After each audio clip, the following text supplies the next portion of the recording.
Hi friends, कैसे हैं आप लोग। आज हम न्यू टॉपिक पे डिस्कस करेंगे। ये वो टॉपिक है जिसके बारे में मेरे रिस्पेक्ट में बहुत सारे क्वेरीज आई हैं मेरे पास।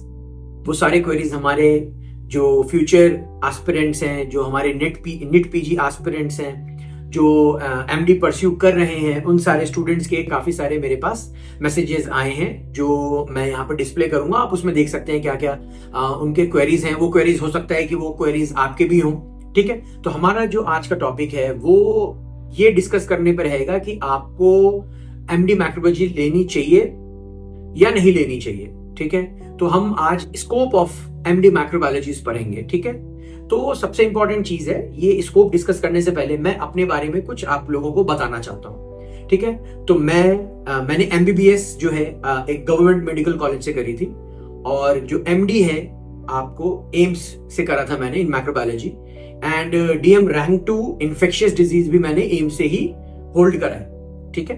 और राइट नाउ मैं as a assistant professor medical college में वर्क कर रहा हूँ, एंड मैं प्रैक्टिस भी कर रहा हूँ, and at the same time for the future I am planning to have my own laboratory, ठीक है। सो अब हम यहाँ से डिस्कशन शुरू करते हैं कि हमें एमडी माइक्रोबायोलॉजी परस्यू करनी चाहिए या लेनी चाहिए या नहीं लेनी चाहिए। देखिए, जब आप एमबीबीएस कंप्लीट करते हैं और पीजी क्वालिफाई करते हैं, ठीक है। तो जब आप पीजी क्वालिफाई करते हैं तो आपको क्या करना है, ठीक। तो पीजी क्वालिफाई करते हैं आप, तो आप चॉइस ब्रांचेस सेलेक्ट करते हो। तो ब्रांच सेलेक्ट करने में यहाँ पे 3 पैरामीटर का अपन को ख्याल रखना पड़ता है। पहला पैरामीटर जो हमारा चॉइस है, दूसरा पैरामीटर उसकी अर्निंग के रिस्पेक्ट में क्या रहेगी फ्यूचर, तीसरा पैरामीटर वो ब्रांच हेक्टिक है, वर्क लाइफ बैलेंस है या नहीं है, ठीक है। तो सबसे पहला जो आपका एस्पेक्ट है वो ये है कि जब आप चॉइस सेलेक्ट कर रहे हो तो आपको ये पता होना चाहिए कि हमारा चॉइस सिलेक्शन क्या है, ठीक है। जैसे कि कोई भी ब्रांच आपको पसंद है तो आप उस चीज को परस्यू कर सकते हो आराम से, ठीक है। एक तो ये चीज हो गई, आपको ब्रांच सेलेक्ट हो गया, ठीक है। दूसरी चीज आपको मैं ये बता दूं, जो भी मेडिकल फील्ड है आपके, वहां पे आप अच्छा अर्न कर सकते हो, ठीक है। इतना अच्छा अर्न कर सकते हो कि जो भी प्रोस्पेरिटीज हैं, ठीक है, वो आप अपना फुलफिल कर सकते हो, ठीक। तीसरी चीज एंड जो मोस्ट इंपॉर्टेंट चीज है, अब जो एक पीजी एस्पिरेंट को जो आजकल सोच रहे हैं वो है work life balance, hectic branches और कूल ब्रांचेस, ठीक है। तो जो आपका एमडी माइक्रोबायोलॉजी है ये आपको सुपर कूल ब्रांच में आता है, ठीक है। यहां पे आप आराम से वर्क लाइफ बैलेंस मेंटेन कर सकते हो, ठीक है। तो अब जब भी आप सेलेक्ट कर रहे हो अपने पीजी रैंक के बाद, ठीक है, तो आप इन तीनों पैरामीटर के बेसिस पे आप सेलेक्ट कर सकते हो, ठीक है।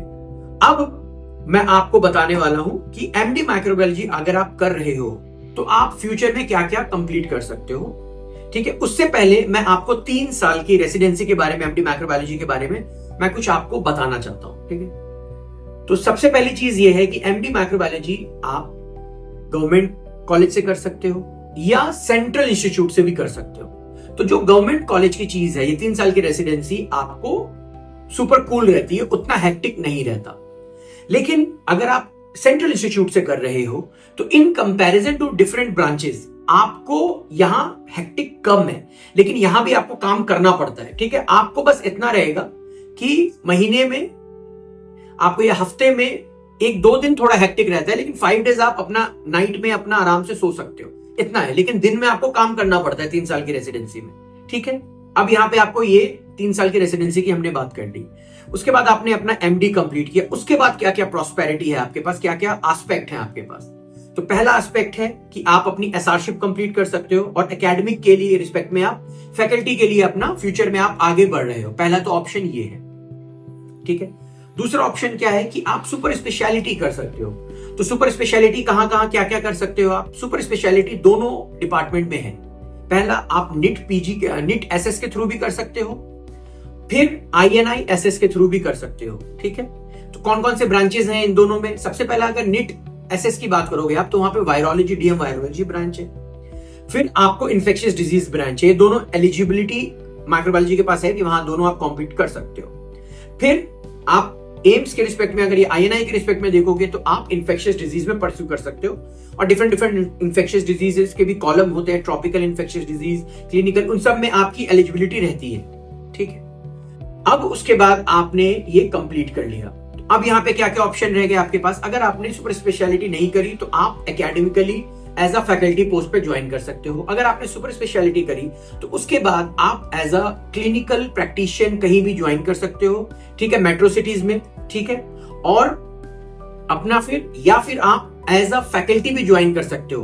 वो आपके पास ऑप्शन रह जाता है कि आप medicine as a faculty join करो या फिर microbiology as a faculty join करो इन स्टेट कॉलेजेस, ठीक है।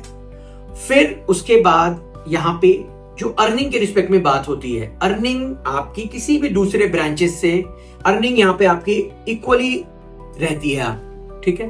अब चॉइस आपको ये करना है कि जो हेक्टिक लाइफस्टाइल होता है, ठीक है, वो आपने रखना है या कूल लाइफस्टाइल आपको उस चीज को एंजॉय करना है। तो इस बेसिस पे आप अपना ब्रांचेस को सेलेक्ट कर सकते हो, इस ब्रांच को ले सकते हो और अपना चिल कर सकते हो। तो आपको ये है कि सबसे इंपॉर्टेंट चीज है पर्सनल सेटिस्फैक्शन किस पे मिलता है, वो आपको देखना है और उस चीज को आगे फॉलो करना है। इसको हर चीज में है। मेडिकल साइंस आप कर रहे हो, एमबीबीएस आपने कंप्लीट करी, तो आपके पास इसको काफी सारे रहते हैं। बस नेगेटिविटी को आपको हटा के पॉजिटिव रिस्पेक्ट में आपको आगे बढ़ना है। सो आई होप कि जितने भी क्वेरीज हैं, जितने भी स्टूडेंट्स के, मैंने वो फुलफिल किया।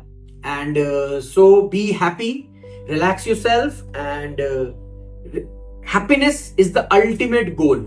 ओके, आप खुश हो तो सब कुछ है, खुश नहीं हो तो कुछ भी है आपके पास मनी हो चाहे नहीं हो, वो मैटर नहीं है। अगर if you are happy, that's all.